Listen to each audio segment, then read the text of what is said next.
All right, so today I want to talk about mental health. And I want to talk about it lightly because mental health can look like many different things for many different people. And I will not sit here and say I'm an expert on every single thing that you guys are dealing with. But I can tell you a little bit about me and the fact that I've dealt with some very serious mental health issues.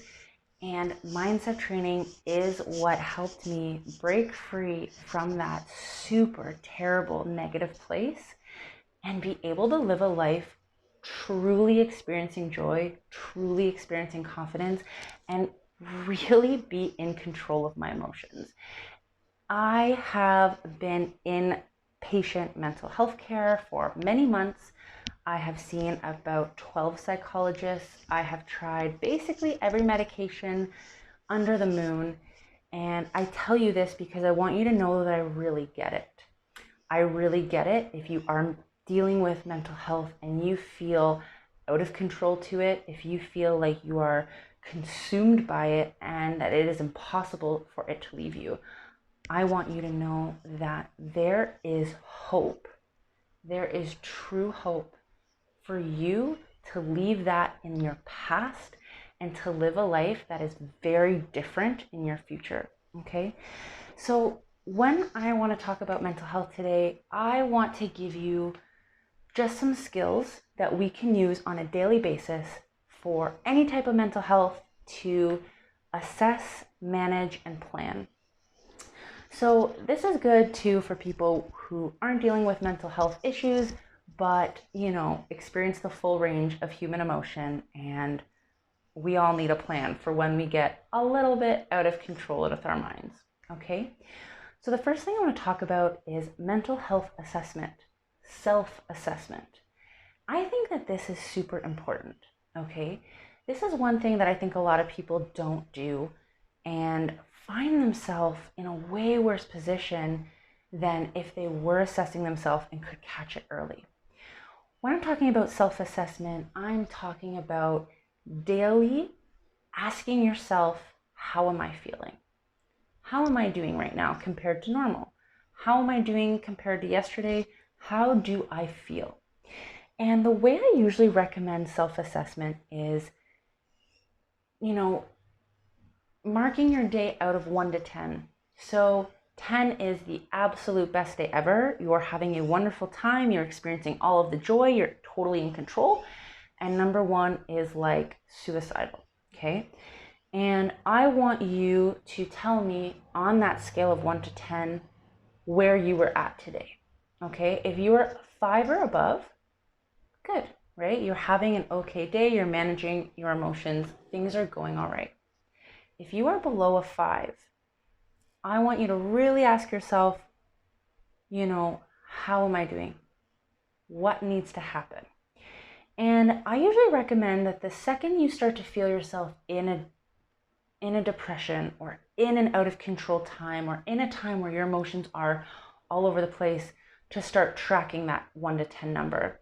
I would track it over 2 to 4 weeks to really see if there's a pattern, how long your emotions are going on for, and if you're, you can see if you're having good days and bad days. Like, that scale will actually tell your doctor a lot of things about what's going on with you.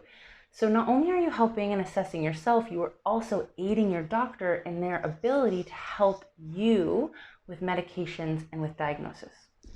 So what I always recommend is, if you have more days under 5 than over 5, you need to seriously go and get some help. Okay, that is a time when you need to say, I must take action. There is something I need to do, whether it be see someone, talk to someone, get help, get medication.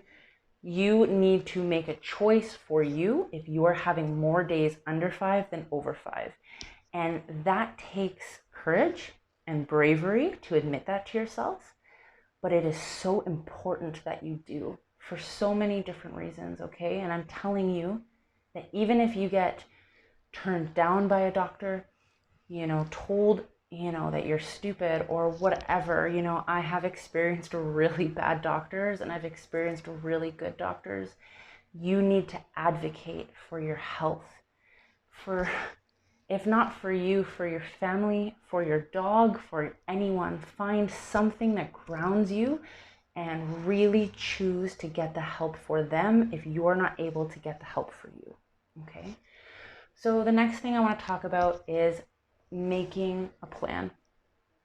So making a plan is so important, okay? Because so often with mental health issues, we arrive into this monster of emotion and we are lost. We can't get out. We don't want to get out because we want to feel it, because it's like, this is true for me. And I want everyone to understand how truly pained I'm feeling. And we burst, we explode. Or maybe we explode quietly. And when everyone goes to bed at night, we hide downstairs and do something. Or maybe you are lashing out at work, or you're whatever your thing is, okay? I want you to have a plan for when it happens, and I want you to have a plan for before it happens, okay? So here are my two thoughts. I like to have a plan A and a plan B. Plan A is for when I start to feel myself going there. Maybe I'm rocking, I'm feeling myself, my body is tense, I'm having a hard time breathing, like I know that I'm going there, right? And sometimes that takes a lot of work to be able to find that in yourself, to see that, to hear that in your own mind. But I want you to have a plan for those moments. And what I like to do is couple different things, but I like to use distraction. So something like put on a movie or color, or do something with my hands where I'm forcing my brain to think about something other than what is consuming me. Okay.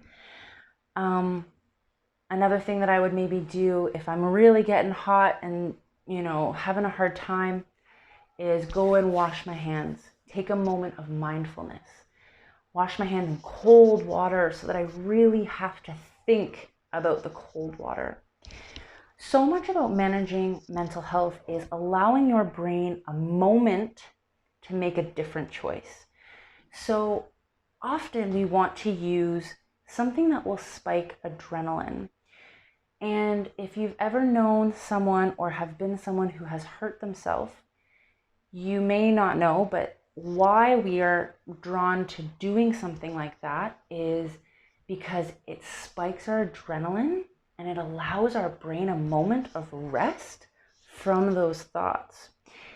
When we have enough adrenaline, when our body's in fight or flight, it forces you to focus on living rather than on what the emotions are overcoming you. So people find it very relaxing to hurt themselves because it takes away that monster, that cloud, whatever you visualize it, it takes it away for a moment. It gives them a break from it.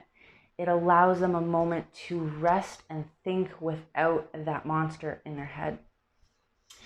So anyway, going back to strategies, we want to, have that spike of fight or flight without hurting ourselves. And that's a very important distinction I want to make here is when I'm washing my hands in cold water or holding ice, these strategies are not going to hurt me, okay? And I don't want to start creating a habit of hurting myself to calm down. That's not something I want you to ever do.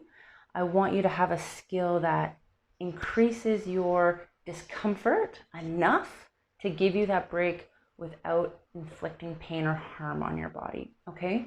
So that might be like going outside and going for a really fast sprint, forcing your body to think about nothing else except for the sprint, holding the ice cubes, going in a cold shower, doing something that makes your brain go, whoa, we need to focus on our body, not our brain, right? And that skill can be really, really good as kind of like that plan B, like we're in the emotion. So when you're in the emotion, it's like we need that break. So those skills are really good when you're starting to feel in the emotion.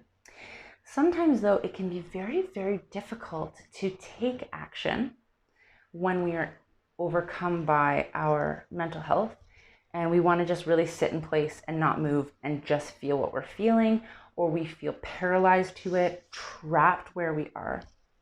So there's a couple things that we can do right where we are without speaking, without thinking, without moving.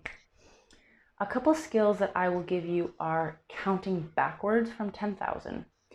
Which sounds silly, but when you have to focus on those numbers going backward, it forces your brain, all different parts of your brain, to be activated. It focuses on your memory, all these skills, okay? And as those brain, pathways fire up, it's taking away some of the energy from that emotion part of your brain and saying, no, we actually have to focus on this other thing. We need to take away some of its power. So again, it just gives you that moment, that break, that chance to choose something other than continuing down the path of mental health, situation. Another thing you can do is, it's called 5 things. So 5 things you see, 5 things you hear, 5 things you smell, go through all of your senses for the same reason as I said before. The more parts of your brain that you are choosing to activate, the less power you allow that part of your brain that's freaking out to have. You're taking away its power. So I want you to come up with 2 plans. One plan being, I feel myself going there, I feel it, and I want to cut it before it goes there. Action plan 1, okay? And I want you to try as best you can to make it non-location specific. So don't make it a bath, because maybe you're going to be at school, maybe you're going to be at the grocery store, maybe you're going to be out. So don't make it a home-only activity. Try and have something that you can do basically anywhere, like washing your hands or whatever. Then plan B is for when you are really in it, okay? And you may not be able to know which skill is going to be great for you when you're there. So if this is totally new for you, I would maybe make a couple plans for each. And the real hard part is practicing. The real hard part is choosing in those moments to say, no, I'm going to fight back. And even if it's a 1% fight back, you have to choose that I will not lay down and take this. I will make a choice to change. I'm going to make a choice to live differently in this moment. And it takes a lot of energy and a lot of bravery. And I'm not taking away how hard it is to do that, because it's fucking hard. But if you have a plan, it's easier. And if this is something that's, happening all the time for you, I'm going to really recommend that you paste it on your fucking wall. Wherever it is that you have the most consistent emotional tornadoes, remind yourself on the wall exactly what you're going to do, so that you visually get, have to look at like, okay, so when I feel like this is what I told myself I was going to do. And you're just going to get better at it. And the more you do these skills, the more confident that you're going to be in these skills working for you. And the more often you do it, the more often you're going to be able to stop it before it starts, because you're going to feel it, you're going to have a skill ready, and you're going to back out before diving in. It's not going to work every time, but it is skills that help. It is better than nothing. It has helped me a lot in my life. And I'm very excited to see if this is something that helps you guys. Very excited to hear maybe some of your skills and what you do in those moments that might be different for me, so that I can try new skills as well. Thank you for listening, and I really hope this was a helpful one for you guys. Bye.